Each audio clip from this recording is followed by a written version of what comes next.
2024 లేదా 25లో డిగ్రీ లేదా బీటెక్ చదివారా? సాఫ్ట్‌వేర్ జాబ్ కోసం ఎదురు చూస్తున్నారా? అయితే కోడ్ జ్ఞాన్ 100 డేస్ కోర్సులో చేరండి, జాబ్ సాధించండి.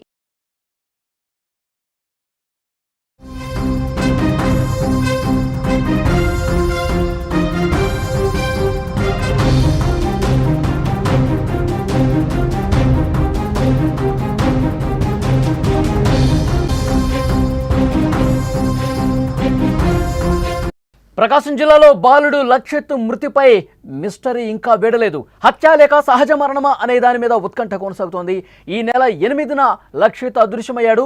గురువారం పొలాల్లో విగత జీవిగా లక్షిత్ కనిపించాడు. గ్రామానికి దూరంగా లక్షిత్ చెప్పులను గుర్తించారు పోలీసులు.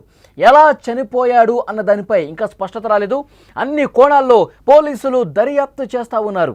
లక్షిత్ మృతికి సంబంధించి ఇంకా పూర్తి స్థాయిలో ఆధారాలు కనిపించలేదు. అది హత్య లేకపోతే సహజ మరణమా, దీనికి సంబంధించి పెద్ద ఎత్తున అక్కడ చర్చ జరుగుతుంది. పిన్ని చేతిలో 5 ఏళ్ల హితిక్ష దారుణ హత్య ప్రతి ఇంట్లో కూడా కన్నీరు పెట్టిస్తున్న సమయంలోనే మరొక గుండె పగిలే దారుణం చోటు చేసుకుంది. ప్రకాశం జిల్లా కంభ మండలం లింగోజిపల్లి గ్రామంలో ముక్కు పచ్చలారని 2 ఏళ్ల లక్షిత్ పంట పొలాల్లో విగత జీవిగా కనిపించాడు. బుజిబుజి మాటలు, బుడిబుడి అడుగులు, అందమైన నవ్వుతో చలాకీగా ఉండే లక్షిత్ అదృశ్యమైన 2 రోజుల తర్వాత శవమై కనిపించాడు. అంగన్వాడీ కేంద్రానికి వెళ్లి ఇంటికి తిరిగొస్తాడని ఎదురు చూస్తున్న తల్లిదండ్రులకు తమ కొడుకు తిరిగి రాని లోకాలకు వెళ్ళిపోయాడనే మాట చెవిన పట్టడంతో వారి గుండె ఆగినంత పనైంది. అసలు లక్షిత్ ఎలా చనిపోయాడు అన్నది మిస్టరీగా మారింది. హత్య, సహజ మరణమా అనేది తేల్చే పనిలో పోలీసులు నిమగ్నమైన పరిస్థితి ఉంది. ఈ నెల 8వ తారీఖున అంగన్వాడీ కేంద్రానికి వెళ్ళి తిరిగి రాలేదు. బాలుడి ఆచూకీ కోసం తల్లిదండ్రులు, గ్రామస్తులు ఊరంతా వెతికారు. తల్లిదండ్రులు శ్రీను, సురేఖ కన్నీరు మున్నీరుగా విలపిస్తూనే చుట్టుపక్కల గ్రామాల్లో వెతికారు. ఎక్కడ కనపడలా. గురువారం ఉదయం పొలంలో విగత జీవే కనిపించాడు. లక్షిత్ మృతిపై చాలా అనుమానాలు ఉన్నాయి. ఎవరైనా ఎత్తుకెళ్ళి చంపేశారా, లేదా ఎవరైనా గ్రామంలో బాలుడి కుటుంబంపై కక్ష గట్టి ఊరికి దూరంగా తీసుకెళ్లి ఈ విధంగా చేశారా, లేదంటే ఆకలితో చనిపోయాడా? ఈ అన్ని అనుమానాలు కనిపిస్తున్నాయి. బాలుడి ఒంటిపై ఎలాంటి గాయాలు లేవు, కానీ 2 కాళ్ళు కట్టినట్టుగా ఓ తాడు మాత్రం కనిపిస్తోంది. బాలుడి మృతిపై ఇప్పటివరకు ఎలాంటి ఆధారాలు లభించలేదు. బాలుడి మృతదేహానికి పోస్టుమార్టం నిర్వహించిన అనంతరం లభించిన ఆధారాలను బట్టి కేసు వివరాలు అందిస్తామని పోలీసులు చెప్తున్నారు. బాలుడి మృతితో ఆ గ్రామంలో విషాద ఛాయలు అలుముకున్నటువంటి పరిస్థితి. లక్షిత్ మృతికి సంబంధించి అనేక అనుమానాలు వ్యక్తమవుతున్నాయి. మంగళవారం రోజు 8వ తారీఖు ఉదయం 11:30 లక్షిత్ కనిపించకుండా పోయాడు. అయితే ఇక్కడ ప్రధానంగా తల్లిదండ్రులు ఆరోపిస్తూ ఉన్నారు. అంగన్వాడీ కేంద్రంలో ఉన్న స్టాఫ్ 5 విద్యార్థులు మాత్రమే ఉంటారు, 5 పిల్లలు మాత్రమే ఉంటారు. అక్కడ 5కి 2 స్టాఫ్ ఉన్నారు. కానీ కనీసం 11:30 ఆ బాలుడు లక్షిత్ అంగన్వాడీ కేంద్రం నుంచి బయటకు వస్తే తల్లిదండ్రులకు అప్పగించాల్సిన బాధ్యత ఆ స్టాఫ్కి లేదా? కనీసం తల్లిదండ్రులకు సమాచారం ఇవ్వాల్సినటువంటి బాధ్యత లేదా? అలా మీ ఇంటికి వెళ్ళిపో అని 2.5 నుంచి 3 సంవత్సరాల మధ్య వయసు ఉన్నటువంటి బాలుడిని, అంత చిన్న బాబుని ఇంటికి వెళ్ళని చెప్పి ఒంటరిగా ఏ విధంగా పంపిస్తారు? ఇది ప్రధానంగా తలెత్తుతున్న ప్రశ్న. అంగన్వాడీ కేంద్రంలో పనిచేస్తున్న స్టాఫ్ నిర్లక్ష్యం కారణంగానే ఈరోజు మా బాబు మాకు దక్కలేదు. ప్రతిరోజు కూడా తల్లిదండ్రులు కానీ ఇంటి పెద్దలు కానీ అంగన్వాడీ కేంద్రానికి వెళ్ళి రిసీవ్ చేసుకుంటారు, బాబుని తీసుకుని ఇంటికి వస్తారు. కానీ అప్పటికి కొంత లేట్ అయింది. వాళ్ళు పేరెంట్స్ కావచ్చు, ఇతర కుటుంబ సభ్యులు ఎవరూ కూడా రాలేదు. రాకపోతే ఇక్కడ స్టాఫ్ ఏం చేయాలి? ఫోన్ చేయాలి. మీ అబ్బాయిని తీసుకెళ్ళండి అని ఫోన్ చేస్తే అప్పుడు వెంటనే వచ్చి తీసుకెళ్తారు.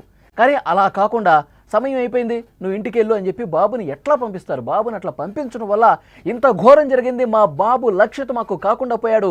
దీనికి అంగన్వాడీ కేంద్రంలో పనిచేస్తున్న స్టాఫ్ నిర్లక్ష్యమే కారణమని తెలుస్తోంది. ఇక్కడ పోలీసులు దర్యాప్తు చేస్తున్నప్పుడు వాళ్ళకి ఇంకా ఆధారం లభించాల. చాలామంది ఎవరో ఈ బాబును చంపి ఊరు బయట పొలాల్లో పడేశారు అని వాదిస్తూ ఉన్నారు. కానీ పోలీసులు మాత్రం దానికి సంబంధించినటువంటి ఆధారాలు ఏవి కూడా లభించలేదు. ఉదయం 11:30 సమయంలో ఆ బాబు బయటకు వచ్చిన తర్వాత అంగన్వాడీ కేంద్రానికి కొద్ది దూరంలో ఒక స్కూల్ ఉంది. ఆ స్కూల్ దగ్గర 4వ తరగతి విద్యార్థి ఉన్నాడు. 4వ తరగతి చదువుతున్నటువంటి ఒక అబ్బాయి కనిపించాడు. పోలీసులు ఇప్పటివరకు ఇచ్చినటువంటి సమాచారం మీకు తెలియజేస్తున్నా. 4వ తరగతి అబ్బాయి చూసినప్పుడు, ఎక్కడికి వెళ్తున్నావు బాబు, ఎటు వెళ్ళాలి నువ్వు అని చెప్పి అడిగాడంట. చేయి పట్టుకున్నాడంట. కానీ ఆ 4వ తరగతి బాబు చెయ్యి కొరికేసి నడుచుకుంటూ వెళ్ళిపోయాడంట. వదిలించుకొని కొరికి వెళ్ళిపోయాడంట. ఈ సమాచారం పోలీసులు తీసుకున్నారు. దీని ఆధారంగా అంటే వెతికే సమయంలో మంగళవారం మధ్యాహ్నం నుంచి బుధవారం డ్రోన్ కెమెరాలు పెట్టి వెతికారు. అందరూ కూడా ఆ చుట్టుపక్కల ఊళ్ళలో ఆ ఊళ్ళో అంతా వెతికారు. కానీ ఈ పంట పొలాల్లో 3 కిలోమీటర్ల దూరం, లింగోజిపల్లి నుంచి 3 కిలోమీటర్ల దూరం పంట పొలాల్లో సూరేపల్లికి పరిసర ప్రాంతంలో బాలుడి మృతదేహం కనిపించింది.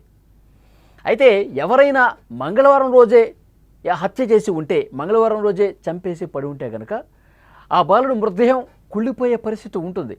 చాలా వరకు ఆ కుళ్ళిపోయినటువంటి పరిస్థితిలో ఆ మృతదేహం కనిపించుంటుంది. కానీ పోలీసులు ఇస్తున్నటువంటి సమాచారం, అక్కడ పోస్ట్ మార్టం స్పాట్లోనే చేశారు కాబట్టి వారు ఇచ్చినటువంటి సమాచారం, మృతదేహం కొంత ఫ్రెష్గా ఉంది, అంటే కొద్ది గంటల ముందే చనిపోయినట్టుగా ఈ మృతదేహం కనిపించింది.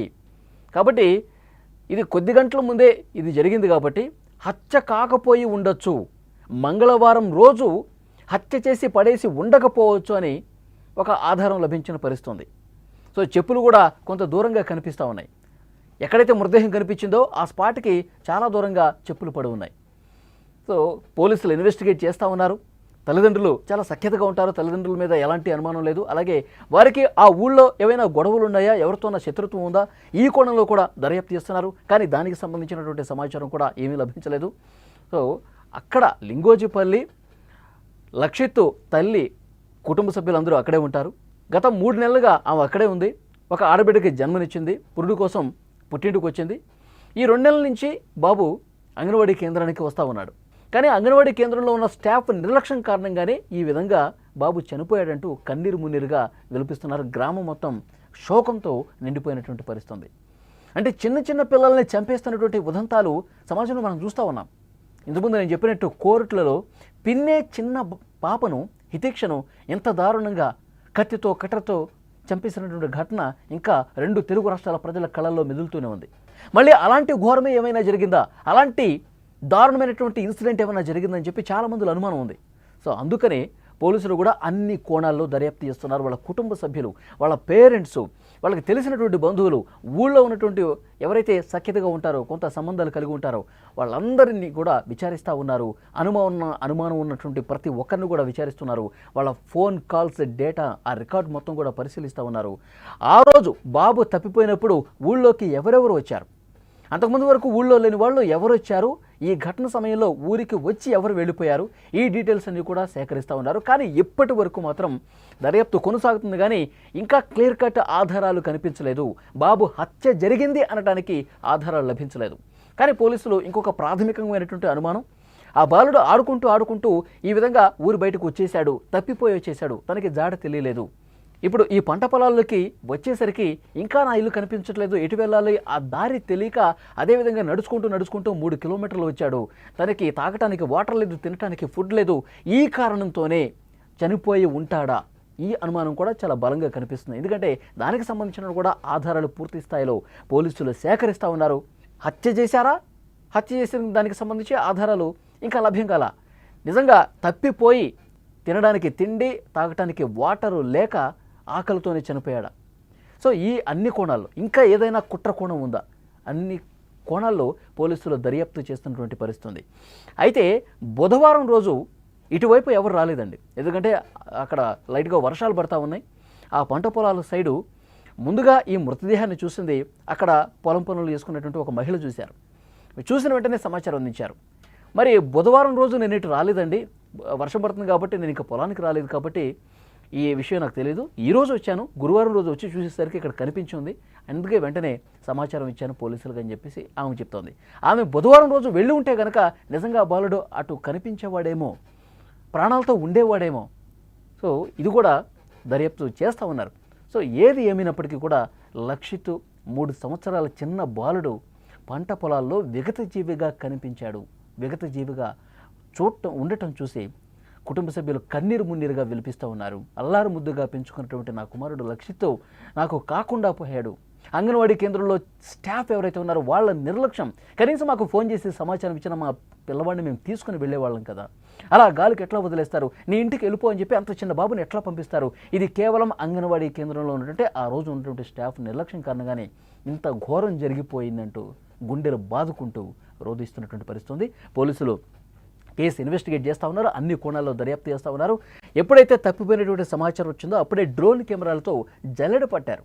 లింగోజిపల్లితో పాటు చుట్టుపక్కల పరిసర ప్రాంతాల్లో కూడా డ్రోన్ కెమెరాలతో 8-9 మంది పోలీసు బృందాలుగా ఏర్పడి వెతికినా సరే కనిపించలేదు. లింగోజిపల్లికి 3 కిలోమీటర్ల దూరంలో సూరేపల్లి సమీపంలో బాలుడి మృతదేహం పంట పొలాల్లో కనిపించింది. అన్ని కోణాల్లో దర్యాప్తు చేసి ఈరోజు సాయంత్రానికి అధికారికంగా ఏం జరిగిందో కూడా పోలీసులు వెల్లడించే అవకాశం ఉంది. ఎవరి కోసం బతకాల నా కొడుకు ఎంత ఏడిసిండా ఎవరికేం బాగా